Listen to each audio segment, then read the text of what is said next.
Book है think and grow rich by Napoleon Hill. कुछ दिन पहले मैंने इस बुक की ओवरव्यू वीडियो बनाई थी। बहुत लोगों ने समरी का कहा। तो आज मैं आपको इस बुक के 5 ऐसे प्रिंसिपल बताने वाला हूँ जो आपकी लाइफ को बिल्कुल चेंज कर सकते हैं। ये वो प्रिंसिपल्स हैं जो हर कामयाब इंसान फॉलो करता है और शायद आप इसे इग्नोर कर रहे हो। Number 1, strong Dzire. कामयाबी सिर्फ उन लोगों को मिलती है जिनके पास स्ट्रॉन्ग डिजायर होता है। अगर आपको आपका गोल क्लियर नहीं पता तो आप भटक जाओगे। अच्छा करने से कुछ नहीं होता, आपको एग्जैक्ट पता होना चाहिए कि आप क्या चाहते हो। नंबर 2, फेथ यानी यकीन। अगर आपको खुद पर भरोसा नहीं है तो कोई और भी यकीन नहीं कर सकता। खुद पर डाउट आपकी ग्रोथ का सबसे बड़ा दुश्मन है। अपने गोल्स को ऑलरेडी अचीव समझो, क्योंकि आपका यकीन ही आपको आगे बढ़ने की ताकत देता है।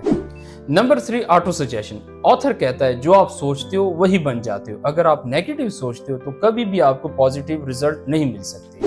तो इसलिए अपने माइंड को पॉजिटिव बनाओ और रोज अपने गोल्स को इमेजिन करो। Number 4, consistency. ऑथर कहता है फेलियर सक्सेस का पार्ट है और बहुत ज्यादा लोग यही हार मान जाते हैं, लेकिन कामयाब लोग हार नहीं मानते और वो आखिर तक स्ट्रगलिंग करते रहते। Number 5, mastermind power.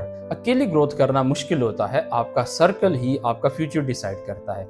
कामयाब लोग एक स्ट्रॉन्ग नेटवर्क बनाते हैं और वही लोग आपकी ग्रोथ की स्पीड को डबल कर देते हैं। याद रखो, अगर सच में आप अपनी लाइफ चेंज करना चाहते हो तो इन प्रिंसिपल्स पे आज ही काम करना शुरू करो, क्योंकि अगर आप नहीं बदलोगे तो आपकी लाइफ कभी नहीं बदलेगी।